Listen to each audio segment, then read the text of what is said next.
You look like you're starting to get pregnant, are you? No. And why does it look like you look?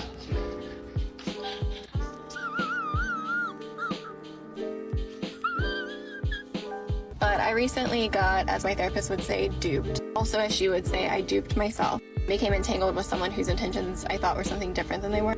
So like I'm 30, right? Situations like this hold weight because I've been through it so many times before. I just have all of this like accumulated trauma. And I'm at an age where I feel like I'm running out of time to meet somebody to have children. I'm here to tell you right now, we don't care. Let me tell you something. We don't care.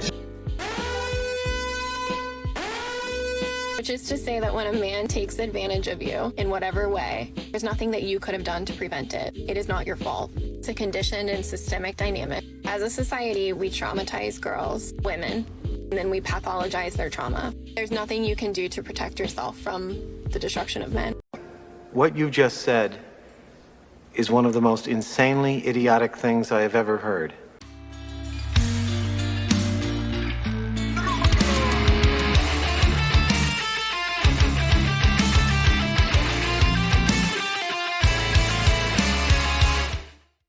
Ladies and gentlemen, welcome back to the channel.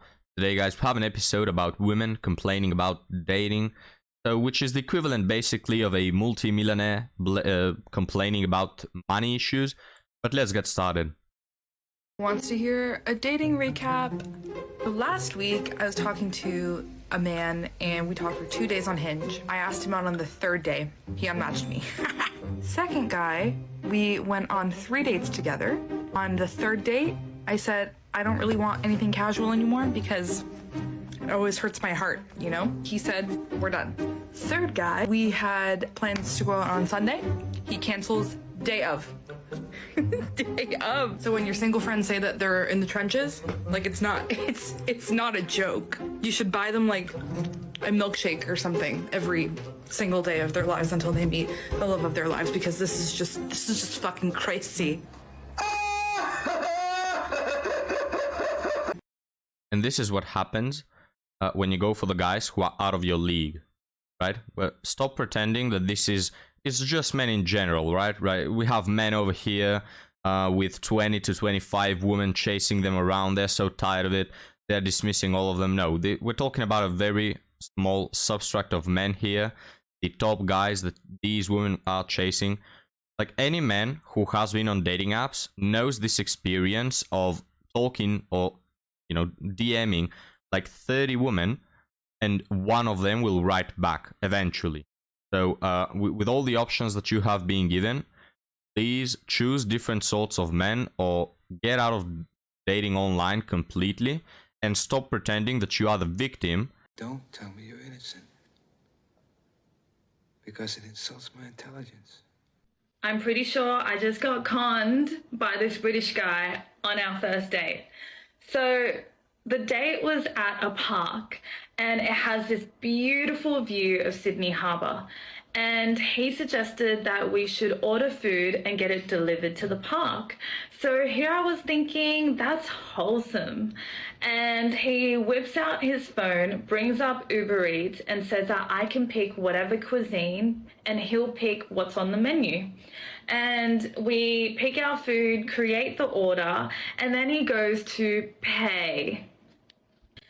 Because I'm polite, with my peripheral vision, I can see that an error message keeps popping up. And it said payment options. And at the time, I didn't know what it meant, but now I've Googled it, and it actually means that the payment method is invalid, unavailable, or has not been set up. So on the date, I was like, hey, is everything okay? I'm happy to pay for it. And he was like, this is just so strange. I don't know why this is happening. I definitely have money. I wouldn't go on a date without any money. And I was like, no, like, it's fine. I've got it. I'll pay for it. And he was like, I've got the next one. I've got the next one. And I was like, okay. So I put the order through, the food gets delivered to the park, and then as soon as he's finished eating, he gets up abruptly and is like, I need to go home, I need to wake up early, and I need to leave right now. And I was like, okay, no worries. And then we're about to part ways, and I was like, hey, let me know when you get home. And he was like, yeah, you too.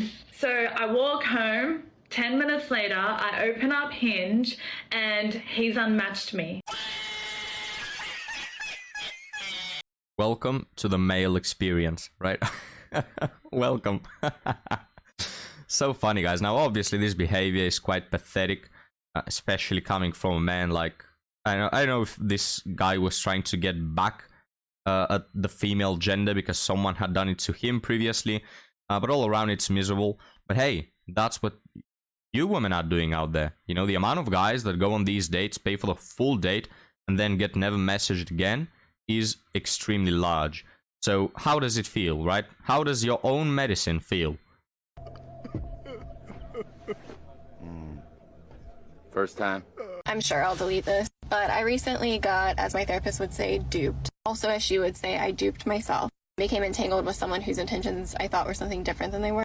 So, like, I'm 30, right? Situations like this hold weight because I've been through it so many times before. I just have all of this, like, accumulated trauma. And I'm at an age where I feel like I'm running out of time to meet somebody to have children. I've done all of this.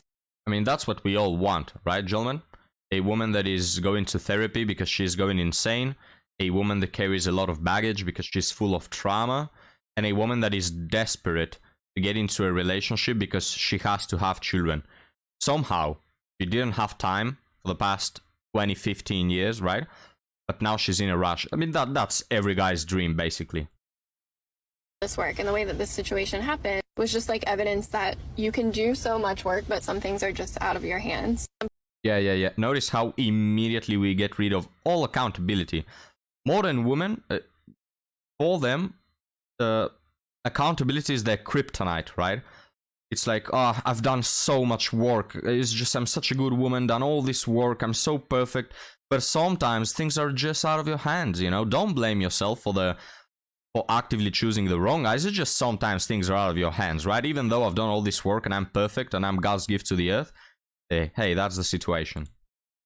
Some people will still be very deceptive, and it has nothing to do with you. But anyways, true to my typical form, I was trying to take responsibility for my role in the equation. Liar! And so I reached out to a friend who's a man, and I asked, from your perspective, is there something that I could do differently to not be recurrently duped in this same way? Like, what about me specifically makes men want to behave deceptively, to smash? Like, my point here is that I would smash willingly. In this case, there was no trickery required, but the person was still dishonest. And that's the part that I cannot figure out. Like, what is it about my energy that invites the duping specifically? And I should have known before I asked, but this guy's answer was, the reason that you get duped is because you try to appeal to the male gaze. And I was like, what are you talking about? I don't even wear makeup. He said, you appeal to the male gaze by getting Botox. And the thing he was referring to is that I got my 11s done a few months ago. This is something that makes me feel insecurely. They appeared while I was working in this like horribly toxic job in healthcare during the pandemic. So the Botox is something that I wanted to do for myself. Whatever, I don't have to defend it. But as soon as he said that, I was like, all right, this is a dipshit conversation that I'm ending right here. And then I realized the truth that I always come back to, which is that if you ask any man that question, he's just going to give you some projection of his own idea of what women should be. No, actually that answer was bullcrap. I don't know what this guy is blabbering about. Isn't Botox the thing you put on your lips? Guys, literally no man is attracted to that, okay? Or rare exceptions. Especially the women that get their lips done, resembling a monkey's bottom. Just disgusting. No, it's not your lips that are appealing to the man gaze. What a bullcrap answer. Maybe this woman is probably made it up, I don't know. It's the fact that you're in your 30s and you are massively desperate. That's it, guys. Like the other day, I was looking at some memes on Instagram, and I found this. It was not a meme, but it was a post about the guys beneath 25 ask a question, and the guys above 25 answer, right? And so this guy asked, how will I deal with women, right, in the future? Like, what can I expect? And the most liked answer was from a man who said, women above 30 are extremely easy. And he said, I don't even have to try. All right. That was his answer, the most liked one. And it's true, guys. Like, when they're younger, they have all these demands, all these expectations, and the bar is so high.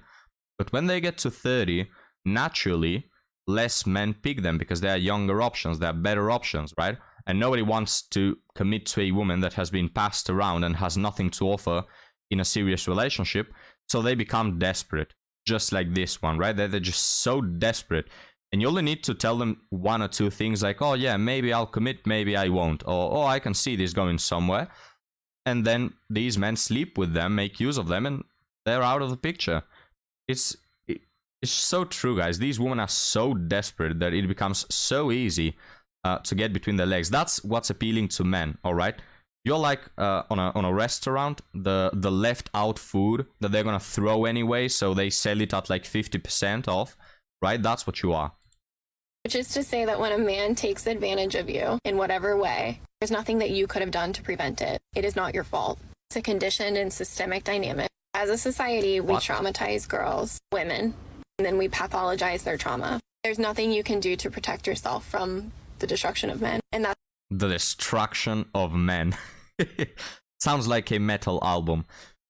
What the hell, guys? Oh, there's nothing you can do. And society, what was it? Is like takes joy in destroying women or something like this. Oh yes, that you know, when societies were built, that was the first incentive to have them, right? To destroy womanhood. Absolutely. What a clown woman. But no, there are a lot of things you can do. First is not wait till 30, and second is stop choosing the same men over and over. It isn't that hard. That's why spaces like this are so sacred, where we can all talk to each other and remind each other that this destruction and this pain is not our fault.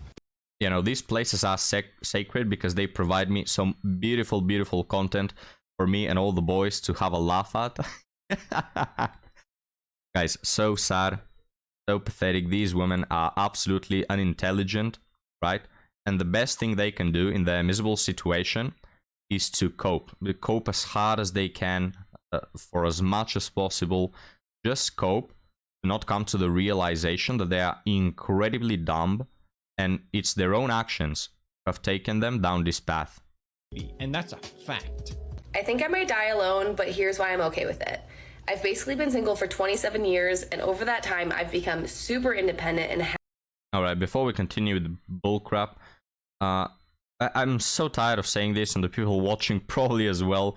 But if there's any newcomer, right, to the channel who hasn't been around the block, when women say they are single, they're not single, right? What they talk about is that societally there is no contract binding them to another person, so they're not married, but they're not single. They are smashing around multiple people, all right? These women are not virgins, guys.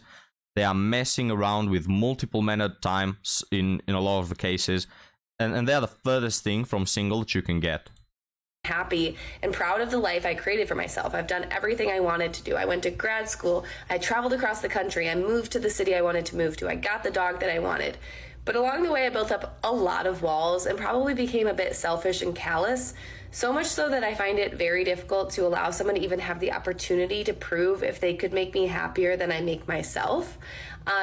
Maybe I'm broken, but at least I'm happy. Yeah. Sure, she's happy, guys. Let's check back in 10 years and see how that's going, right? Let me mention just a few things, and I'll close off the video with this. You can leave me your comments down below, but first off, I don't get the whole thing of I'm not married and haven't been investing in a man, but I've been traveling and doing all those things. Like, who says you cannot do both, right? It's not preventing one thing from the other. I know a lot of mothers who also travel and go on vacations. They pursue their hobbies or even professionally. Now, of course, you have less time to do that. And some women, after they get a baby, they find that they like to be at home with the baby, right? And take care of the home. But you can still do those things. And I know a lot of women that do, right? It's not impossible. Second thing, this whole thing about happiness, guys. And we hear this so often. Oh, the happiest demographic on earth. A single childless woman above 30. It's just the furthest thing away from the truth you can get, all right? Material wealth has never equated to happiness on its own. Just your job, your miserable job in which nobody cares about you, Right? These women think that they are like this really important person in their job. You are absolutely replaceable from one day to another. Like if you pass away or break a leg or something and you stop going to work, they'll find a next person in 2 days. Nobody cares about you there, all right? And we humans are not like animals where we just need water and food and sleep and that's it. You know, like plants. No, we require many more things, and one of them is love. Another thing is, you know, people to care about us, to validate us, to be interested in us. And all those things you cannot get from your work. You cannot get from traveling, which, by the way, traveling alone is quite sad. You know, this whole thing, guys, they try to replace what humanity has been chasing after, meaning families and, you know, all these positive things. They try to replace that with the biggest vanity there is out there, with some material stuff that doesn't get you anywhere. And they pass away with their years of experience, with their travels, and all that goes to waste. Nobody remembers them, nobody cares about them, and they are just forgotten in the same way that they lived.